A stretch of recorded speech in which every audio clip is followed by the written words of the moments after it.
2021년 2월 9일 아침 한눈에 보는 중국입니다. 파이낸셜 타임즈입니다. 바이든 미 대통령은 중국에게 미국으로부터 엄중한 경쟁을 맞이하게 될 것이라고 경고했다고 CBS와의 대담에서 말했습니다. 시진핑 주석에게 바이든 대통령이 결코 트럼프 대통령보다 부드럽게 중국을 대하지 않을 것이라는 시그널을 보냈다는 것입니다. 블룸버그입니다. 도널드 트럼프가 미 대통령이 되던 2016년 중국의 GDP는 미국의 60% 수준이었지만 임기 말에는 70%를 돌파했다고 블룸버그가 전했습니다. 베이징의 호라이즌 로보틱스와 중국 최대 SUV 제조업체인 장청치셔는 자율운전 등 스마트 드라이빙에 협력하기로 하였습니다. 로이터입니다. 중국 당국이 웨이핀 회의에게 불공정 반독점 혐의로 300만 위안의 벌금을 부과하였습니다. 중국 당국은 거의 2달 만에 중국 내 발생 코로나19 환자가 처음으로 한 사람도 나타나지 않았다고 발표했습니다.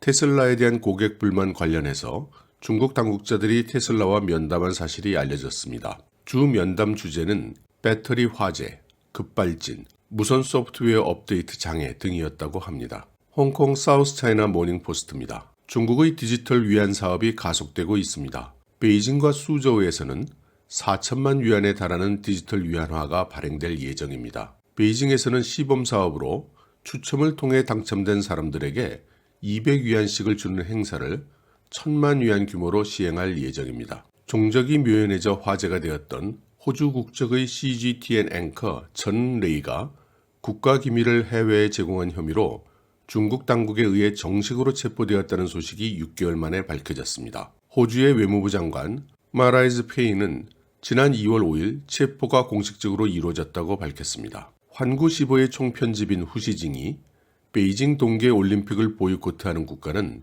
중국으로부터 심각한 제재를 받게 될 것이라고 경고했습니다. 뉴욕타임즈입니다. 공산당의 비판적인 사람들을 체포한 중국 공산당의 행위를 비판한 출판사업자 껑 샤오난이 오늘 베이징의 법원에서 판결을 받을 전망입니다. 사업 영업에 있어 불법을 저질렀다는 죄목이며 수년간의 징역형이 예상됩니다. 워싱턴 포스트입니다. 일론 머스크가 사용해서 화제가 된 클럽하우스가 지난 주말 중국에서 사용자가 급증한 바 있었습니다.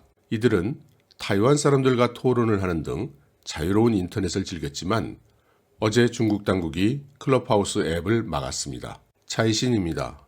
중국 공업 및 신식화부는 고객의 마이크, 사진, 연락처 등에 접근해서 고객의 개인적인 데이터에 불법적으로 접근하는 대형 기술 기업들에 대한 규제를 강화한다고 발표했습니다. 류리에홍 공업 및 신식화부 부부장은 심지어 일부 앱들은 고객의 데이터를 팔아넘기기도 한다고 했습니다. 당국은 지난 11월 이 문제에 대하여 엔트, 수닝, 샤오미, 아이치이 등과 회의를 가진 바 있습니다. 신화사입니다.